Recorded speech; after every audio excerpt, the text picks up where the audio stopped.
It was May 2007.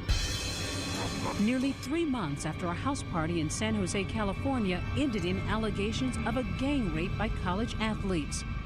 Though an investigation would conclude the assaults likely happened, a seismic blow from the DA's office would put 2 local law enforcers at odds. Sheriff Laurie Smith. The DA called me at home on a Sunday and told me that she wasn't going to be filing charges. It was devastating. There was outrage and a DA under fire. We want justice! When do we want it now? I understand and feel everything that the public feels, the frustration, the helplessness, the desire to hold people accountable. I can't make up evidence.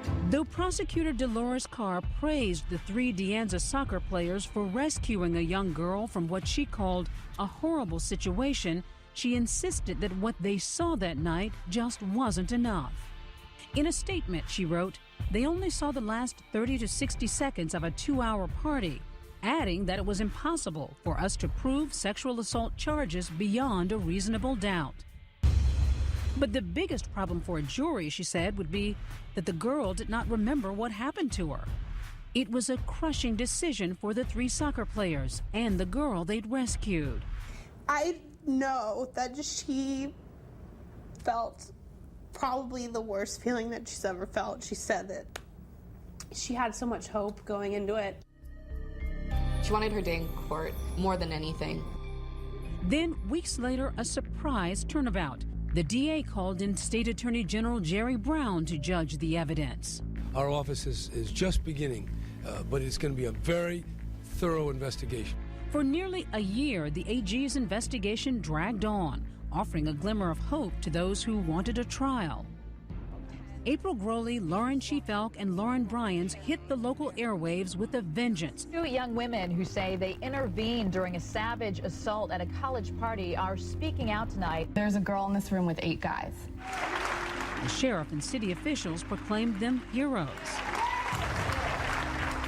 The baseball players who contended that the girl had consented to sex had little public support.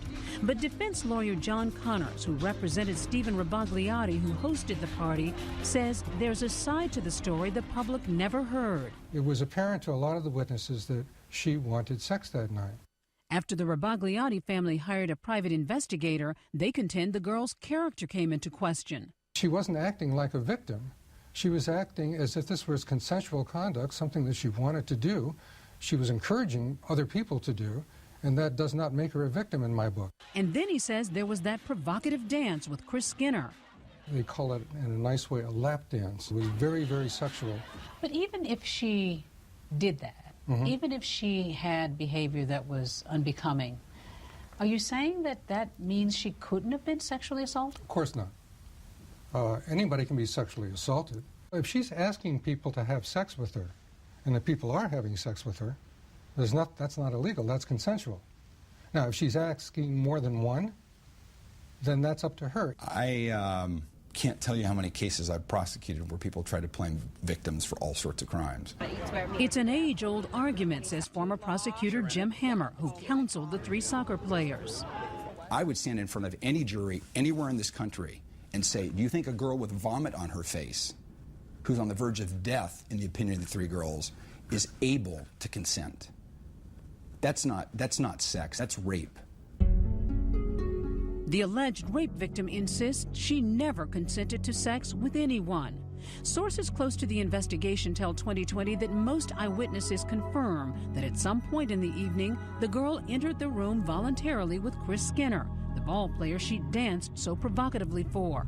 And the vomit later found on her would turn out to be Skinner's. Once in the room, he became sick before passing out. What happened next is hotly disputed. So last year, Attorney General Brown, like the DA, decided not to file charges either, citing insufficient evidence for prosecution, questionable accounts from partygoers due to an extreme level of alcohol consumption, and in general, wildly conflicting accounts. No one's trying to say that the behavior that night was acceptable, but every kind of unacceptable conduct doesn't mean it's illegal. As awful as this is, did this young woman put herself in a dangerous position by drinking so heavily that night? Oh, that's a terrible question to ask because it's never the victim's fault. The message seems to be, if you can get a young girl drunk enough and in a private space, surrounded by your friends, you can rape her, you can do just about whatever you want, and you can get away with it. That's a chilling message. And you think that's the message coming out of this case? They walked. Believing she was robbed of a day in criminal court, the alleged victim has now filed a civil suit against 9 of the De Anza ball players, accusing them, among other things, of rape and/or failure to stop an assault. The real hero is this girl who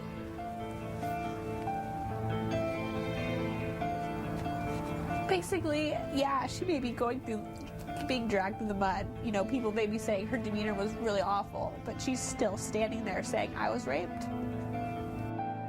As for the De Anza baseball players, they declined our repeated request for interviews. But one of the ball players' mother, Jenna Skinner, sent this email message to us, saying, talk to your kids about what happened here. Don't think something like this can't happen to you. When you drink too much, you're not able to control what goes on around you, and you could end up in a nightmare like this, even if you don't do anything wrong. Today, April, Lauren, and Chief make appearances on college campuses, speaking for a campaign they inspired called No Woman Left Behind. So we're here today kind of to talk to you about how you can be that one person to help out another person. I mean, you go to a party, you don't expect, you know, that you're gonna have someone else's life in your hands. These guys knew what they did. She was only 17. She was basically comatose. She was being raped, this girl in this room. We'll always know. We watched a rape happen. When 2020